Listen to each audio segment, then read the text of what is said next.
He saved us all from the evil guacamole! Thank you, man. Wait, what evil guacamole? Duh! The free stuff we got from that creepy old lady so Manny could use your money to buy the tattoo maker. Dang. Manuel Pablo Guterres Manny Rivera! What is going on here?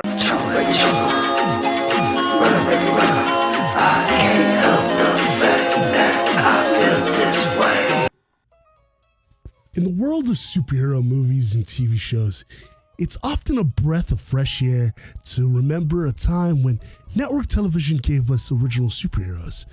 Disney Channel had American Dragon Jake Long and Kim Possible. Cartoon Network had Ben 10 and Generator X.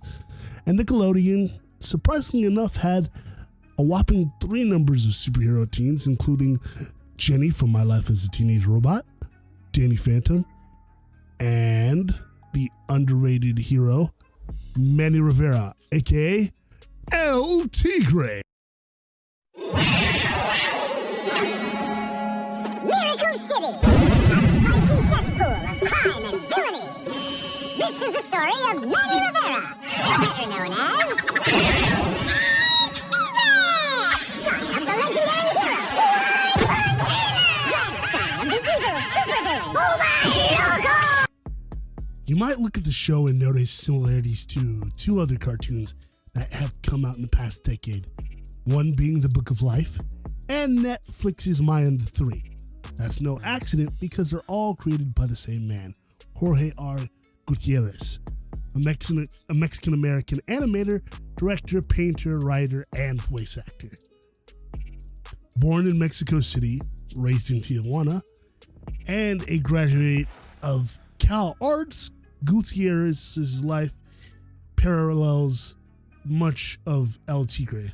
His father was an architect who inspired him to do good, and his grandfather worked in the Mexican military, which was all kind of like a seedy super villain.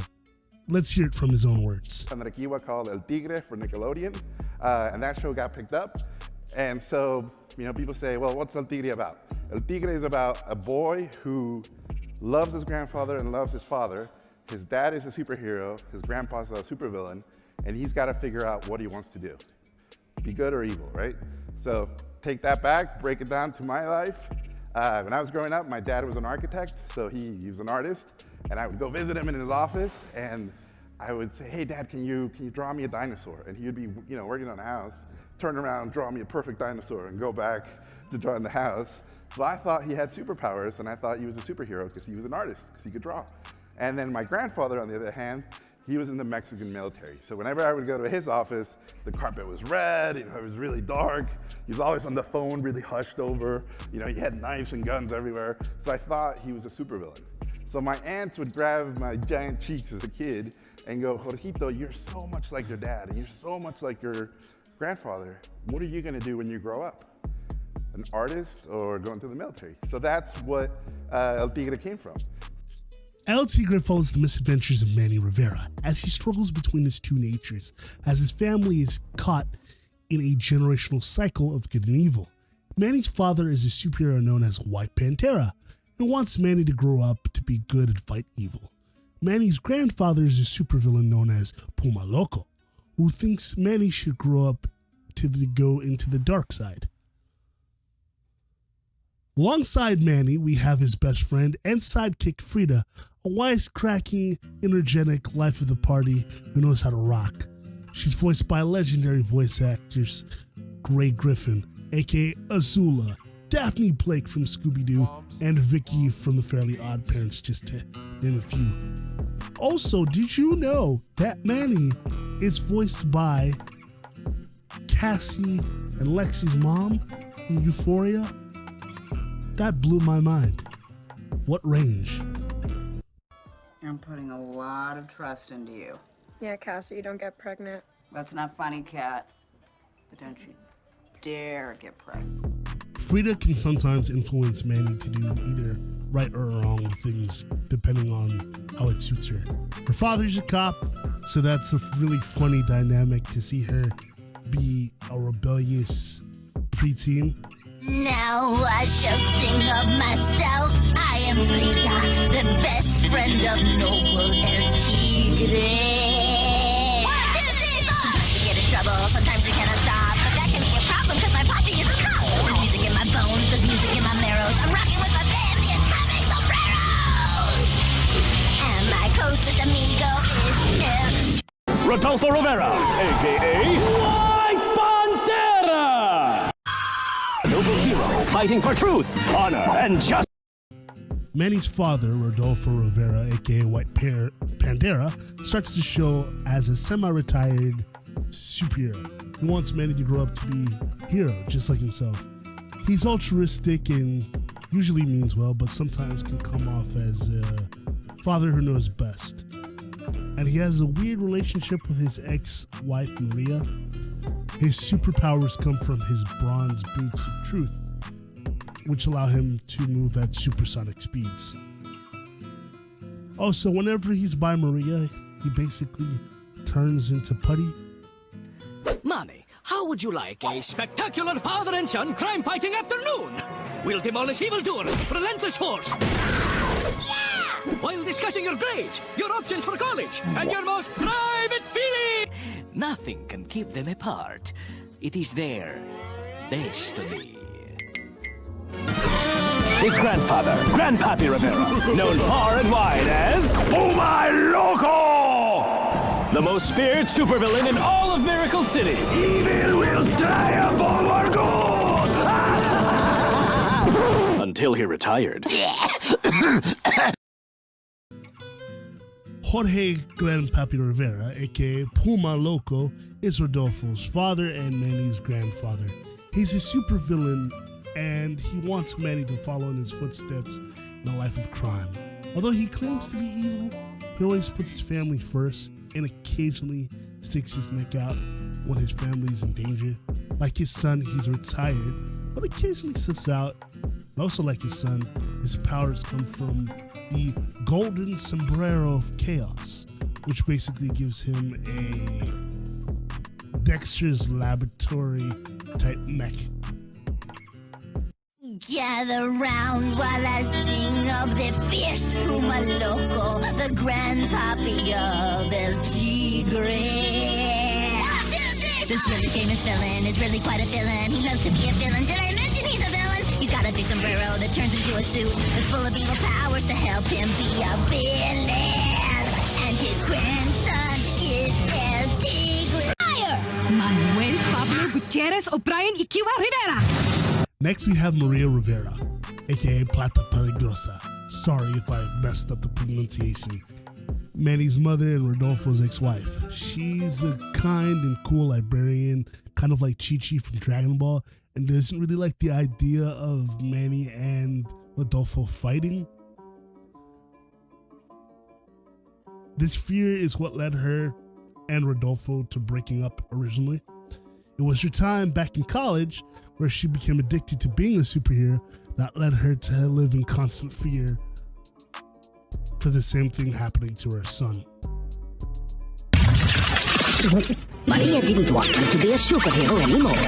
She couldn't stand to see me in danger. But I could not ignore the crisp, clean, refreshing call of crime fighting. It is in my blood.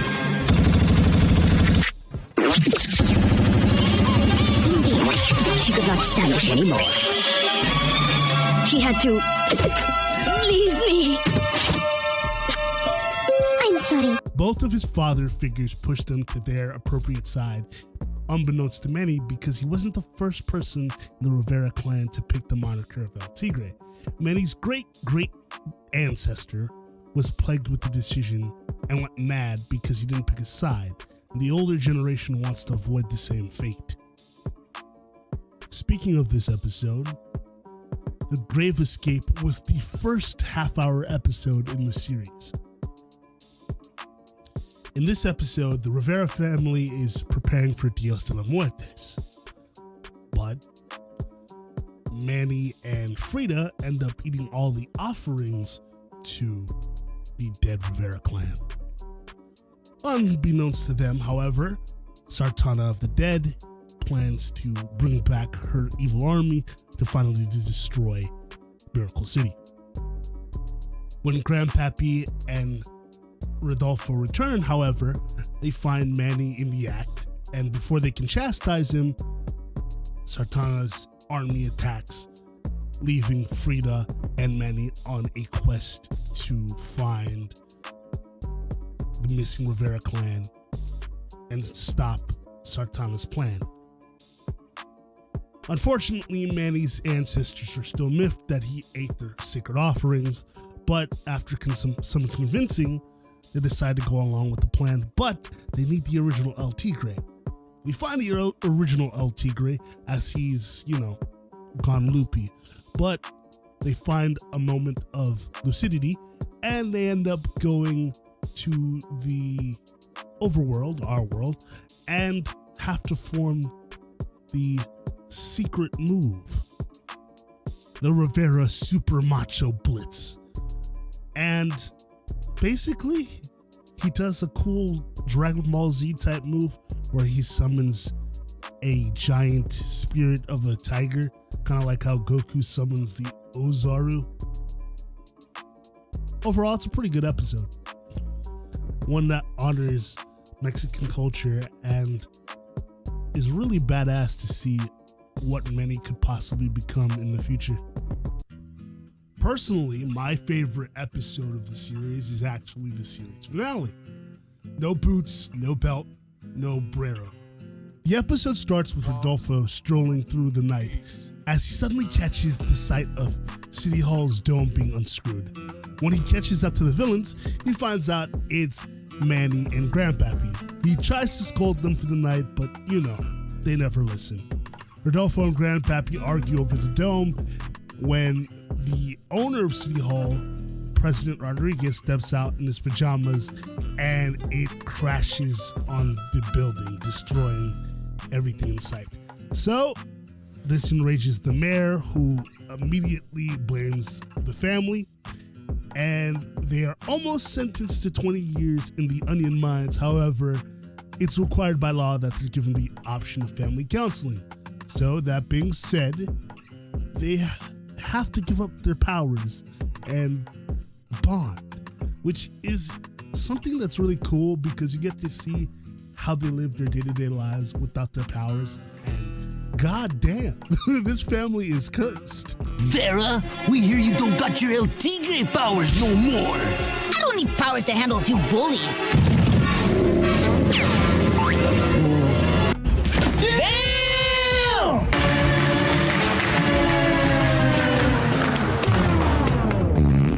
Boy, he really stays fit.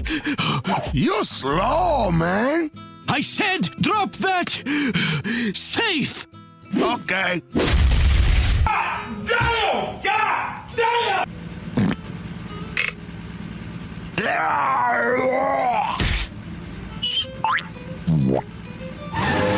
Somebody, he needs some milk. After some family bonding, the family gets together and realizes that Miracle City is under attack and the police are completely defenseless. So, after getting jumped by various villains, they go to Dr. Buttersworth and request that they get their weapons back. And they kind of do, but they all get mismatched. So they have to learn how to work as a family to actually get the job done. And eventually they get their powers back and they beat every single bad guy in Miracle City, and Frida and Manny kiss for some reason. I don't know. That's a weird way to end the series. But overall, it was a great, powerful story about how the Rivera clan was able to resolve their differences. And I love to see how cool and interesting it was to see each different member of the family member use different sorts of powers and coach each other through the entire thing. And it was a solid way to end the whole entire show. If you agree or disagree with anything I said, don't forget to like, comment, subscribe, and hit the notification bell so you know the next time we upload. And thanks for watching.